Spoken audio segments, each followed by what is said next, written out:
چلیں جی، بات ہوگی پارٹیز کی. اب یہاں پہ آگے سے ہم لکھیں گے ٹرمز اینڈ کنڈیشنز ہم نے کیسے کیسے لکھنی ہے. تو آپ نے اپنی ڈیڈ کو بالکل کلیئر لکھنا ہے تاکہ اگر اس کی ڈیزولیشن ہو جاتی ہے یا اس کو ڈیزالو کر دیا جاتا ہے تو کوئی ایمبیگوٹی نہ رہے جو پارٹنرز کے درمیان ہے یا کوئی ڈسپیوٹ ارائز نہ ہو. تو سب سے پہلے ہم لکھیں گے دونوں پارٹیز کے نام بریفلی لکھنے کے بعد ایڈریسز لکھنے کے بعد ہم اگلی لائن سے شروع کریں گے دس ڈیڈ وٹنسز ایز فالوز. یہ لکھ کے ہم پھر اگلی لائن سے شروع کریں گے The above mentioned parties have agreed to become partners upon the following terms. کہ جو دونوں پارٹیز ہم نے اوپر بیان کی ہیں وہ کاروبار شروع کرنا چاہتی ہیں, میوچولی اگریڈ ہیں اور یہ اس ٹرمز پہ. ہم نیچے اپنی ساری ٹرمز اینڈ کنڈیشن لکھ دیں گے. کچھ میں آپ کو فیوز پڑھ کے سنا دیتی ہوں تاکہ آپ لوگوں کو جو ہے تھوڑا سا آئیڈیا ہو جائے. لیکن مین چیز جو ہے وہ اس کا پیٹرن. ٹرمز اینڈ کنڈیشن تو ہر ڈیڈ کی ڈیفینیٹلی ڈفرینٹ ہوگی لیکن ان کا پیٹرن سوائے کچھ ڈیڈز کے جیسے ول کی ہے اس میں ڈفرینٹ ہے, پاور آف اٹارنی اس کی تھوڑی سی ڈفرینس ہے, لیکن مین ڈیڈ جیسے مورگیج ڈیڈ ہے, سیل ڈیڈ ہے, پارٹنرشپ اس میں سیم جو ہے نا وہ پیٹرن فالو کیا جائے گا. تو ٹرمز اینڈ کنڈیشن ہم دیکھ لیں. سب سے پہلے the name of the firm shall be, کوئی بھی نام آپ رکھ لیں کہ یہ ہوگا. This partnership shall be for the terms of 3 years from the 30th March کہہ لیں, جیسے بھی کہہ لیں, فرام دس ڈیٹ. ٹھیک ہے, یعنی کہ آگے 3 سال کے لیے ہوگا. Within 30 days from the commencement of the business the firm shall be registered, یعنی کہ 30 دن کے بعد ود ان 30 دن کے اندر جیسے ہی بزنس شروع ہو اس کی رجسٹریشن کروائی جائے گی.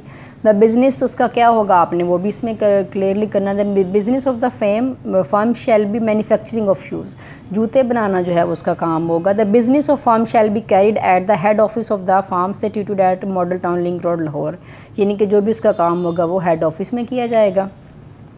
The capital of the firm shall be Rs 1 million to be contributed by each partner in equal share, یعنی کہ جو پارٹنرشپ ہے اس کا جو کیپٹل ہوگا وہ تقریباً 10 لاکھ ہوگا اور جو دونوں یعنی کہ 5 لاکھ دونوں پارٹنرز ہیں وہ پے کریں گے.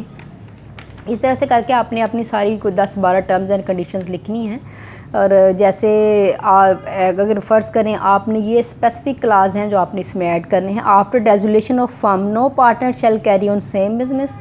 ٹھیک ہے, partnership can be dissolve at any time with mutual consent of the partners. 3 سال تو اس کی میعاد ہے, اس کو آپ ایکسٹینڈ بھی کر سکتے ہیں میوچل انڈرسٹینڈ سے, لیکن اگر 3 سال سے پہلے دونوں پارٹیز سے ختم کرنا چاہیں تو وہ میوچل کنسینٹ سے اس کو ختم بھی کر سکتی ہیں. All the disputes between the parties shall be refer to arbitration. یہاں پہ پارٹیز نے اپنے جو پارٹنرشپ ڈیڈ اس میں لکھنا ہے کہ اگر کوئی ڈسپیوٹ ارائز ہوتا ہے تو وہ اپنا ڈسپیوٹ کو ریزالو کرنے کے لیے سول کورٹ میں جاتے ہیں یا آربیٹریشن کے پاس جاتے ہیں. تو یہاں پہ میں نے آربیٹریشن کا کلاس ایڈ کیا ہے کہ all the disputes between the partner shall be refer to the arbitration. After dissolution all the partner shall be equally liable for the debts. اگر فرض کریں اس کو ڈیزالو کریے فرم پہ کسی قسم کا کوئی ڈیٹ ہے تو اس کے لیے جو دونوں پارٹنرز ہیں وہ ایکولی جو ہیں وہ لائبل ہوں گے. جو بھی لاس ہوگا یا جو بھی شیئر جو بھی ان کو پروفٹ ہوگا اس کو بھی ایکولی دونوں پارٹنرز کے درمیان میں ڈیوائڈ کر دیا جائے گا. On the dissolution of the assets of the firm shall be distributed equally between the partners. یہ تو ہو گیا آپ کی ٹرمز اینڈ کنڈیشن. میں نے آپ کو کچھ بتائی ہیں لیکن آپ نے میکسیمم 10 12 14 اتنی ٹرمز اینڈ کنڈیشن لکھنی ہے کیونکہ آپ کا کم سے کم پیپر جو لیگل ڈرافٹنگ ہے 3 سے 4 پیجز میں تو آئے نا, اگر وہ 8 سے 10 پیجز میں نہیں آتا تو. اس کے بعد یہ آپ کی ٹرمز اینڈ کنڈیشن ہوگی. اب آپ نے لکھنا in witnesses whereof in presence of witnesses whereof all the partners had joined their hands on 30th March 2020 at Lahore. یعنی کہ گواہان کی موجودگی میں جو پارٹنرز ہیں جو یا جو شراکت دار ہیں انہوں نے یہ اپنی ڈیڈ کو سائن کیا ہے. اب پھر فرسٹ پارٹنر لکھا ہوگا اس کے نیچے اس کے سائن ہوں گے, سیکنڈ پارٹنر اس کے نیچے اس کے سائن ہوں گے, پھر witness number 1 and witness number 2. Witness number 1 میں آپ نے پرسن کا نیم لکھنا ہے, سن آف لکھنا ہے, ریزیڈنس لکھنا ہے, C N S C number لکھنا ہے. اور likewise in witness number 2 name, son of, address, residence اور اس کا C N S C number. اور یہ آپ کی جو پارٹنرشپ ڈیڈ ہے یہ آپ کی جو ہے وہ ڈرافٹ ہو گئی ہے. اور ابھی اسی طرح سے جو اردو کا ہے اس کو ابھی تھوڑا سا پیٹرن ہے, کوئی ایسا خاص ڈفرینس تو نہیں ہے, لیکن ابھی چونکہ میرے پاس کوئی ٹائم کم ہے اس لیے میں آپ کو آج بتا نہیں سکتی. انشاءاللہ اس کے بارے میں آپ کو میں کل یا پھر نیکسٹ دن بتاؤں گی.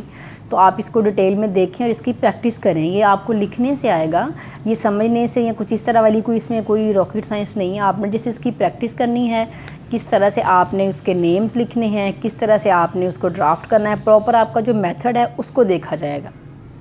تو آج کے لیے اتنا ہی کافی تھا، انشاءاللہ پھر کسی نئے ٹاپک کے ساتھ ملیں گے، تب تک کے لیے خدا حافظ.